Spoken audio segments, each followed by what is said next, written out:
फरहान नामी नौजवान कब्रिस्तान में अपने दादा की कब्र पर फातिहा पढ़ने के लिए जाता है तो उसको गोलियां मारकर कत्ल कर दिया जाता है। ये वाकया क्यों पेश आता है, इस वाकये की तमाम तर डिटेल आज की इस व्लॉग में मैं आपके साथ शेयर करूंगा। अस्सलाम वालेकुम, मैं रिजवान अली आपकी खिदमत में हाजिर हूं और आप देख रहे हैं मेरा डिजिटल चैनल। आजकल के दौर में भी बर्दाश्त जो कर लेता है किसी की बात, तो वो बड़ी बात है। अब एक छोटी सी बात पे एक दूसरे को मारने तक चले जाए। रोड पे देखा जाए तो अक्सर ऐसे वाकयात सामने आते हैं, सिर्फ और सिर्फ गाड़ी साथ लगने की वजह से बंदा एक दूसरे के गल पड़ जाता है। ये भी वाकया कुछ इस तरह से होता है कि एक फरहान नामी लड़का जिसकी उम्र 27 साल है, वो अपने दादा की कब्र पर जाता है फातिहा पढ़ने के लिए, लेकिन वहां पे मौजूद दो तीन लड़के जो कि सिर्फ एक छोटी सी बात पर तलह कलामी होती है और बात इस हद तक बढ़ जाती है और फरहान को गोलियां मारकर वहां से फरार हो जाता है। रावलपिंडी का इलाका है एक चुनिया गांव, जहां पे ये एक इंतहाई अफसोसनाक वाकया पेश आता है कि एक नौजवान जिसकी उम्र 27 साल है, बेरहमी से उसको कत्ल कर दिया जाता है।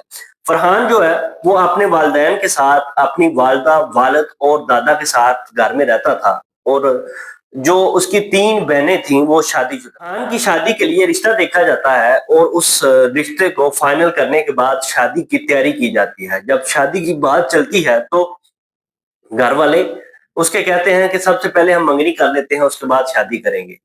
फरहान कहता है कि अम्मी जान, अगर हम शादी कर लें तो वो बेहतर नहीं, बेहतर ये कि हम मंगनी पे भी खर्चा करें और उसके बाद शादी पे भी खर्चा करें। उसकी जो वालिदा होती है और जो वालिद इस बात पे राजी हो जाते हैं और जिस घर से उन्होंने रिश्ता लिया होता है उनके पास जाते हैं और कहते हैं कि हम इकट्ठी शादी कर लेते हैं, आपने जितना टाइम लेना है 1-2 माह तो वो ले लें, तैयारी कर लें, उसके बाद हम शादी कर लेंगे।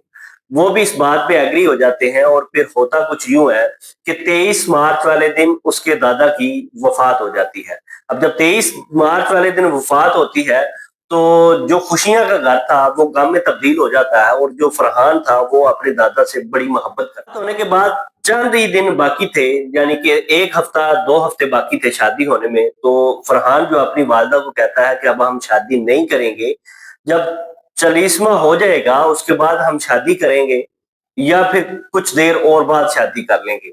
ये बात उसके ससुराल वालों से की जाती है तो उसके जो ससुराल वाले हैं वो कहते हैं कि ये जो टाइम आप बता रहे हो ये हमारे लिए बेहतर नहीं है, बेहतर ये है कि बड़ी ईद के बाद हम शादी कर लेंगे।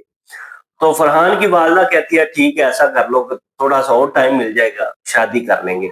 अब जब 2-4 रोज गुजरते हैं उसके दादा को फौत हुए, तो फरहान जो है वो क्या करता है, अपने दादा की कब्र पर फातिहा पढ़ने के लिए जाता है। फरहान के साथ जो लड़के थे वो क्रिकेट खेल रहे थे।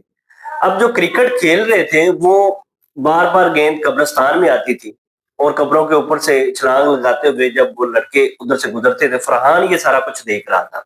फरहान ने उन लड़कों को कहा कि यार ये बात अच्छी नहीं है, कब्रिस्तान के ऊपर से, कब्रों से आप गुजरते हो तो ये बुरी बात है। ये बात जो वहां पे मौजूद लड़के थे, जो अपने आप को बड़ा बहादुर समझते थे, उनको अच्छी नहीं लगती। वो क्या करते हैं, उस बात से वो गुस्सा करते हैं और उनके दरमियान तलख कलामी शुरू हो जाती है और उसके बाद लड़ाई इस हद तक बढ़ जाती है कि वहीं पे मौजूद उसको गोलियां मारकर वहां से वो दोनों फरार हो जाते हैं। अब जिन दोनों ने ये सारा कारनामा किया, इसमें एक का नाम है जकी शाह और दूसरे का नाम है जैन शाह। अब ये दो लड़के हैं जिन्होंने उसको गोलियां मारी और वहां से फरार हो जाते हैं। अब जो फरहान है उसका घर जो बिल्कुल कब्रिस्तान के साथ था, जब वहां से फरार हो जाते हैं, फायरिंग की आवाज होती है, लोग इकट्ठे होते हैं और उनके घर वालों को पता चल जाता है कि हमारा बेटे को किसी ने गोलियां मार दी है।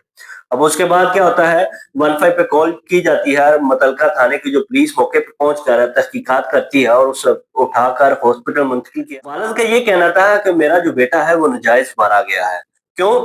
कि हमारी किसी के साथ कोई दुश्मनी नहीं थी, वो तीन बहनों का इकलौता भाई था, हमने कभी भी किसी किस्म की किसी से लड़ाई झगड़ा नहीं की। हमारे साथ नाजायज हुआ है, हमें इसका इंसाफ दिया जाए, क्योंकि मेरे बेटे ने कभी किसी के साथ लड़ाई नहीं की, वो तो सिर्फ फातिहा पढ़ने के लिए अपने दादा की कब्र पर जाता है, तो उसके साथ ये वाकया पेश आ जाता है। इस तरह के व्लॉग देखने के लिए मेरे चैनल को सब्सक्राइब करें। अल्लाह हाफ़िज़।